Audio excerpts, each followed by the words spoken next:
Le Grand Matin Sud Radio, 7h-9h, Patrick Roger. À 7h47 sur Sud Radio vous explique avec le professeur David Kayat, oncologue, fondateur de l'Institut national du cancer, auteur de multiples livres.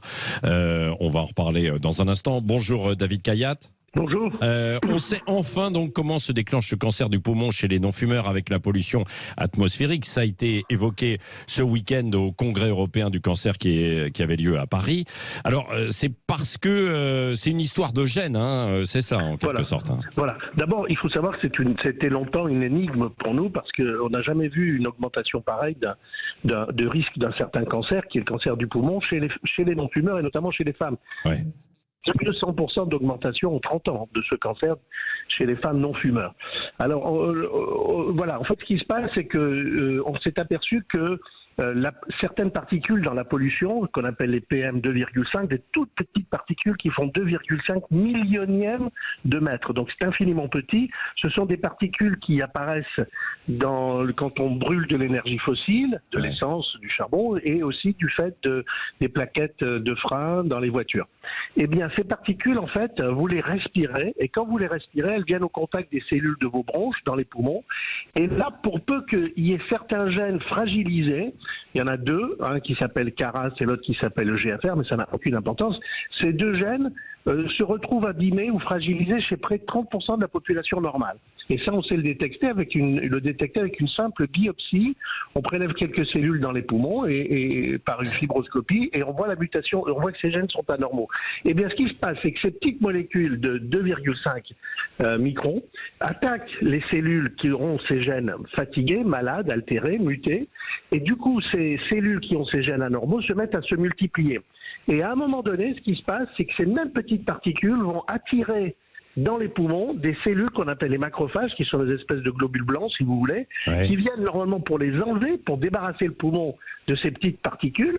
Mais en fait, quand elles viennent dans le poumon, c'est terrible parce qu'elles ont un effet pervers. Elles se mettent à sécréter elles-mêmes une substance qu'on appelle l'interleukine 1-bêta. Et cette interleukine, elle provoque la multiplication des cellules fragilisées. Donc en fait, on a, avec ces petites particules, à la fois ce qui va chez les cellules fragilisées parce qu'elles ont des gènes mutés, provoquer la cancérisation de ces cellules, plus l'appel des macrophages qui va sécréter une substance qui fait qu'elles se mettent à se multiplier.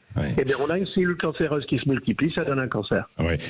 Professeur Kayat, est-ce que grâce à cette découverte, la cause principale, on peut se dire que l'on va mettre au point des approches de prévention et de traitement?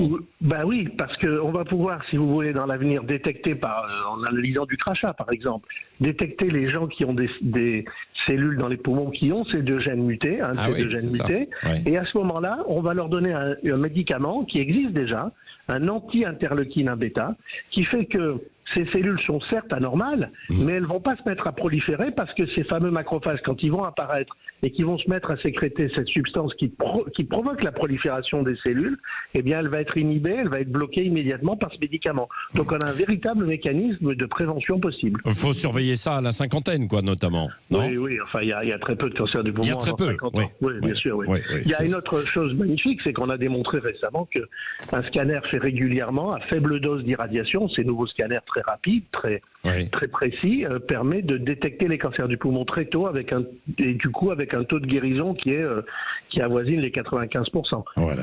Et aujourd'hui, il y a plusieurs pays qui mettent en place, comme la mammographie pour le cancer du sein ou la coloscopie pour la recherche du cancer du côlon, qui mettent en place ces stratégies de dépistage.